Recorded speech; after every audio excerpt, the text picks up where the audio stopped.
President Trump, the former president, pleading the fifth and stonewalling investigators as he faces mounting legal pressure on multiple fronts. Mr. Trump pumping his fist in the air as he headed to the New York Attorney General's office for a deposition today. The AG investigating whether his company, the Trump Organization, manipulated the value of its properties to dodge taxes and fraudulently obtain bank loans. Mr. Trump says he invoked the Fifth Amendment right against self-incrimination and refused to answer questions for a reported 6 hours.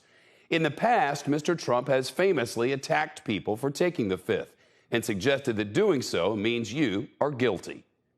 Taking the Fifth, I think it's disgraceful. The mob takes the Fifth. If you're innocent, why are you taking the Fifth Amendment? Fifth Amendment, Fifth Amendment, Fifth Amendment. Horrible. Horrible. Former President Trump claims the FBI search of his home in Florida on Monday and the slew of investigations he's facing have changed his mind about taking the Fifth. In a statement, Mr. Trump writes, "I once asked, if you're innocent, why are you taking the Fifth Amendment? Now I know the answer to that question. When your family, your company, and all the people in your orbit have become targets of an unfounded, politically motivated witch hunt supported by lawyers, prosecutors, and the fake news media, you have no choice." In the wake of the FBI's search of Mar-A-Lago, many Republicans have pounced and accused the Biden administration of weaponizing the Justice Department. The New York Times now reports it was the DOJ's National Security Division that requested the search warrant. Of course, we don't know exactly for what the feds were looking. We do know that the search warrant was related to classified documents that the former president allegedly kept and brought to Mar-A-Lago after he left office. The Times has previously reported that some of those records were so sensitive that they can't be even described in public. The top Republican in the Senate, the minority leader, Mitch McConnell, is demanding more transparency from the Justice Department on why the feds needed to search Mr. Trump's home. We need an explanation from the Attorney General as to exactly what's going on. Hopefully that'll be forthcoming. Notably, former President Trump and his lawyers could release the search warrant and reveal more details. They've declined to do so. Last night, a group of House Republicans had dinner with Mr. Trump at his golf club in Bedminster, New Jersey. They say the former president was fired up, energetic, and told them that he had made his decision on whether he'll run again in 2024. But the lawmakers said he didn't reveal what that decision is. Let's bring in Alberto Gonzales. He served as Attorney General and led the DOJ under President George W. Bush. Sir, thanks so much. Any surprise that the former president would take the Fifth in this New York case?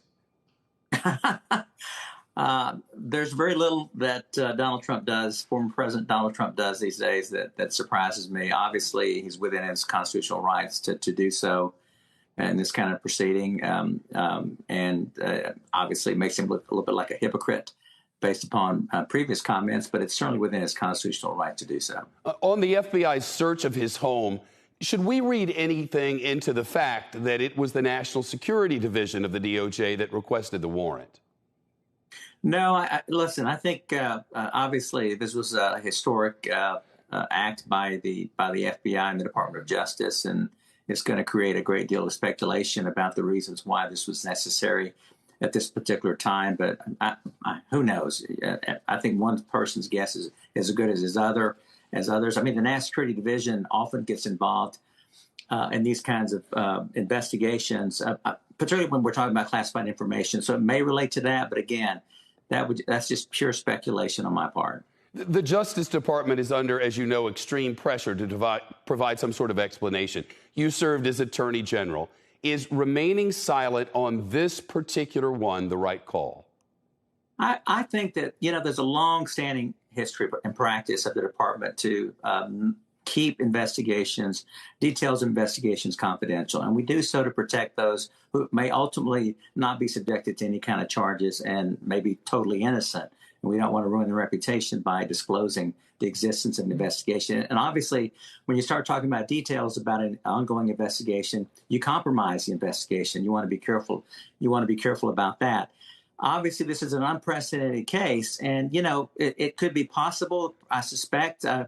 Congress wants more information. Perhaps the Attorney General might go up to the Hill, meet with congressional leaders in private conversations, at least to make himself available, sort of kind of kiss the ring.